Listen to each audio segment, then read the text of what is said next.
삼국의 성립. 기원전 108년 고조선의 수도 아사달에 낙랑군이 설치된 이후로 아사달의 단민족은 중국식 문화에 매몰되어 갔고 또한 한자어를 사용하도록 강요받았습니다. 낙랑군의 영향력은 북으로 평안북도, 남으로 황해도까지 미쳤습니다. 낙랑군은 일명 기자조선으로 400년간 한민족을 지배하다가 서기 313년 고구려 미 천황의 공격을 받아 소멸됩니다. 고조선 멸망 직후 한반도 중남부 지역에 자리 잡고 있던 고조선의 제후국들이 서로 연맹하여 마한, 변한, 진안 등 삼한시대를 열었고 또 한반도 동북부 지역에 부여국이 성립하였습니다. 이후 기원전 1세기 중반부터 고구려와 백제의 부자지간의 나라가 성립하고 또 강원도 지역에서 신라국의 초기 연맹체가 형성되어 비로소 삼국시대를 열게 되었던 것입니다. 고구려의 시조, 주몽과 태자 유리,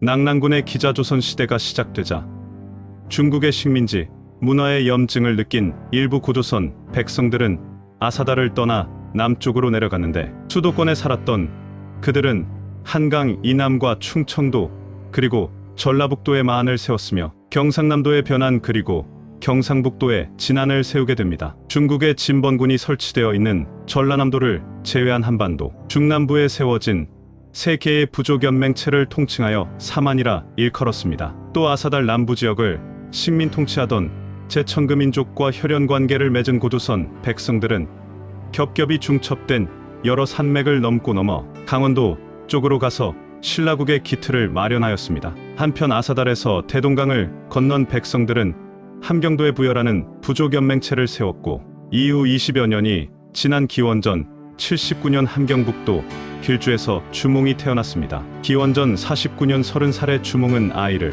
뺀 본처 예씨를 집에 남겨둔 채 두만강을 건너 만주로 갔습니다. 동만주에는 전란을 피하여 번조선의 요동반도에서 이주해온 동우인들이 많이 있었습니다. 그들이 비왕장의 증손자 주몽을 왕으로 추대하였습니다. 기원전 48년 5월 주몽은 천재를 지내고 나라 이름을 가울이라 선포하였는데 이 국호는 세상의 중심이라는 뜻이 담겨있는 알타이계의 순우리 말입니다. 또 연호를 다물이라 정하였는데 다물이란 번조선의 유민들이 잃어버린 옛 땅인 요동반도를 되찾겠다는 뜻입니다. 주몽왕은 동만주의 동모산 남쪽에 궁궐의 터를 잡았습니다. 궁궐의 동북쪽으로는 송화강의 한 지류인 목단강이 흐르고 있어 가울이 즉 고구려의 영토는 비옥하기 그지없었습니다. 수만 명의 백성들이 자원하여 궁성을 쌓는데 총력을 다 쏟은 결과 2년이라는 짧은 기간 안에 궁궐을 완공하였습니다. 6개의 봉우리가 이어져 있는 동모산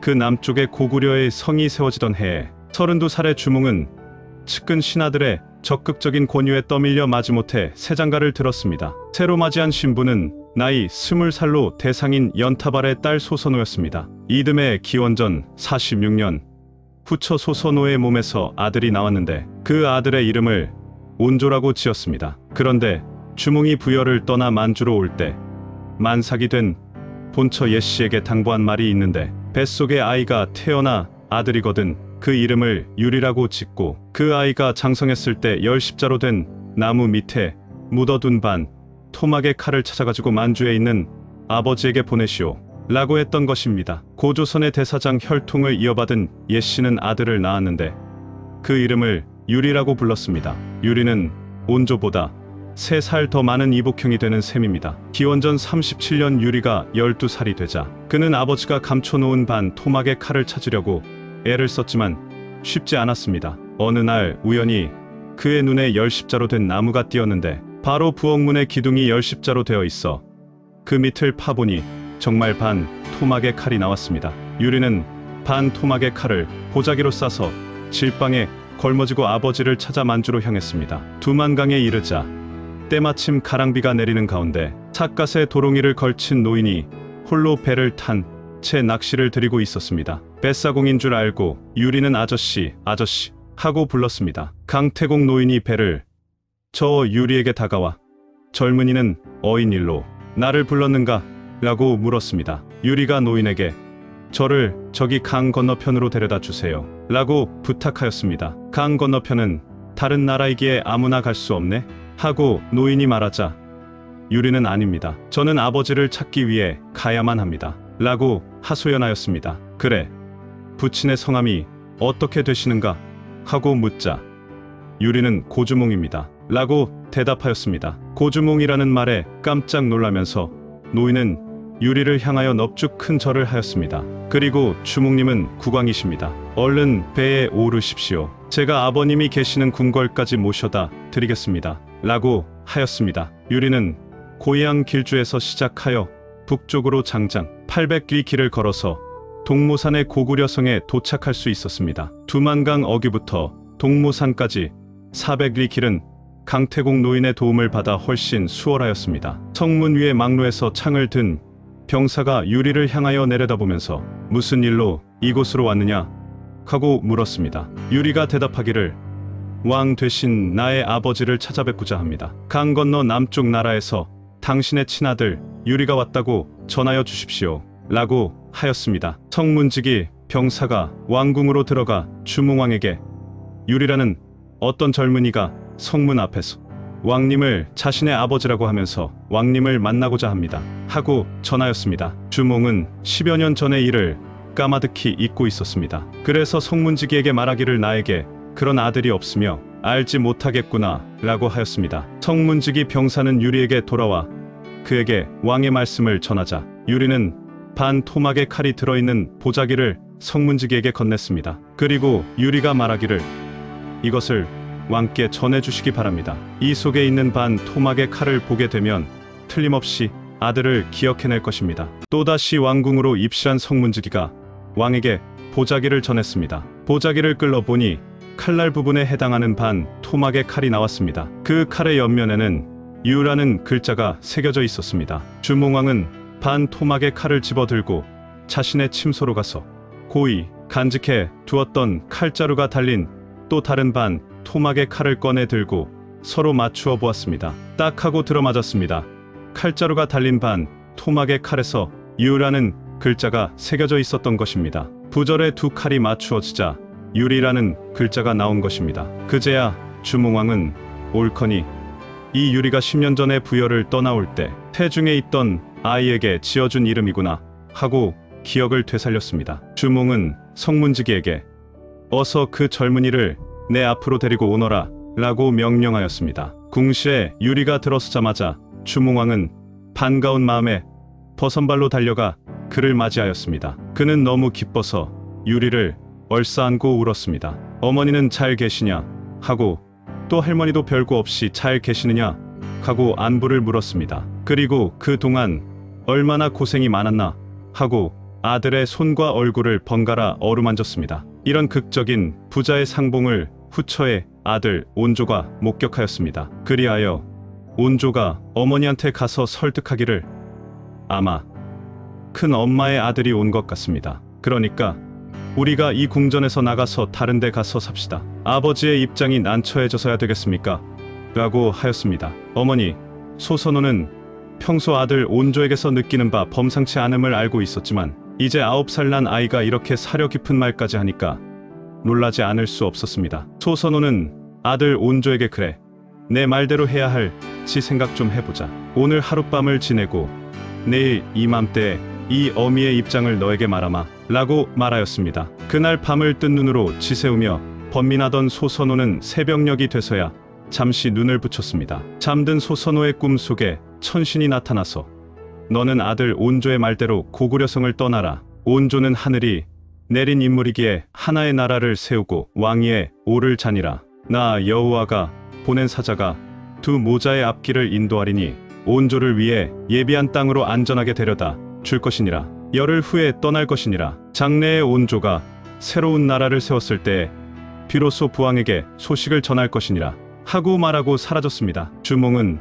본처 소생의 유리와 상봉한 해 BC 37년을 기념하여 연호를 담을해서 평락으로 바꿨는데 평락이란 평화롭고 안락함을 얻었다는 뜻입니다. 그로부터 18년이 지난 기원전 19년 9월에 주몽은 30살의 유리에게 고구려 왕위를 물려주었습니다. 주몽이 반 토막의 칼을 가지고 온 큰아들 유리와 함께 궁전에서 지낸 지 일주일이 되자 유리에게 사복 차림의 호위병 2명을 딸려주고 부여에 있는 어머니 옛씨를 고구려성으로 모셔오라고 하였습니다. 유리가 어머니를 모셔오기 위해 궁성을 떠난 지 사흘째 되던 날, 소선호는 친정아버지 연타발과 부왕 주몽에게 작별 서신을 남기고 아들 온조와 함께 희미한 달빛에 의지한 채 궁전 담장을 넘었습니다. 담장 아래에서 청의 복장을 하고 있는 청년이 기다리고 있었습니다. 육척의 키에 준수한 외모를 갖춘 청년이 누구인지 여쭈어보지 않아도